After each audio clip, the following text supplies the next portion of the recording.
This is The Scoop for Thursday. I'm Lisa Marzilli with the WMNF News headlines.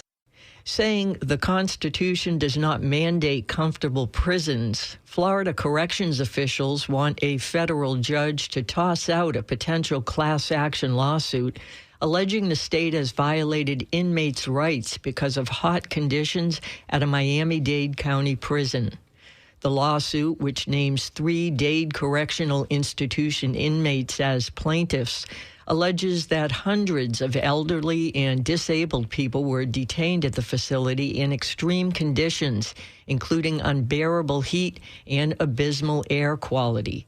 The story drew widespread attention this year, including from state lawmakers like Republican Senator Jennifer Bradley, whose sprawling North Florida district includes several prisons. She tells the News Service of Florida the conditions have been an issue for many years. Workers at multiple Amazon facilities are going on strike today. The AP's Donna Warder has details. The International Brotherhood of Teamsters says workers at 7 Amazon facilities are beginning a strike this morning in an effort to pressure the company for a labor agreement. The Teamsters say Amazon has ignored a December 15th deadline the union set for contract negotiations. The union says it represents nearly 10,000 workers at 10 Amazon facilities, a small portion of the 1.5 million people working in Amazon warehouses and corporate offices. Amazon says it doesn't expect the strike to impact its operations. I'm Donna Warder.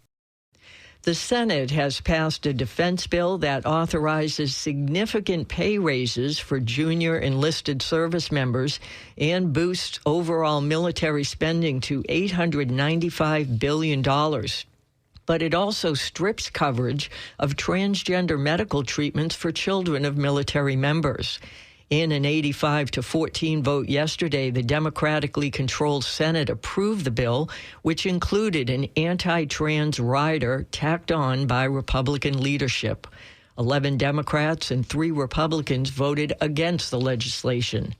The Intercept reports if the bill passes, it would be the first time in nearly 3 decades that the U.S. has codified an explicitly anti-LGBTQ plus policy into federal law. One thing is for certain each year in Florida, hurricanes.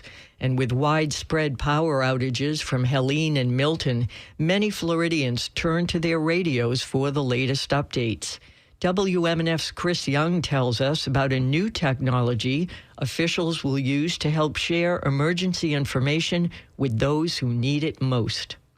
During the state's next emergency, you may hear an artificial intelligence-generated voice on the airwaves. Bridges to North and South Hutchinson Island will close at 8 p.m. tonight. Access will be limited. The program is called Beacon for Broadcast Emergency Alerts and Communications Operations Network. It's a text-to-speech system that will read official alerts and advisories from local, county, state, and federal agencies like the National Weather Service and the Florida Department of Emergency Management. AI media company Futuri CEO and founder Daniel Standig says Beacon will help rural counties. Newsroom budgets are shrinking. Journalists are being asked to cover more territory with less resources. And some newsrooms, particularly in rural areas, are shutting down altogether. The system launched this week in Gainesville and surrounding areas. They plan on extending it across Florida next year, but say funding depends on legislative decisions. Chris Young, WMNF News. The Tampa Bay Times is reporting that the Hillsborough County State's Attorney's Office is losing valuable staff. In the months since Susie Lopez secured a full 4-year term as Hillsborough County's state attorney, at least 2 high-level prosecutors in her office have announced their departures, including one of her chief assistants. Turnover in the Special Victims Unit, which handles some of the most egregious and difficult cases, is also noticeable, with 3 attorneys leaving or planning to leave in the past month. Meanwhile, the office continues to go without an attorney to review cases for wrongful convictions. In weather, a dense fog advisory has been issued for the entire Tampa Bay area until 9 a.m. Later, it will be partly sunny with a high of 77. Lows tonight will be around 60 degrees, and Friday will be breezy with a high of just 70. I'm Lisa Marzilli with the WMNF News headlines. This is The Scoop, recorded at WMNF Tampa.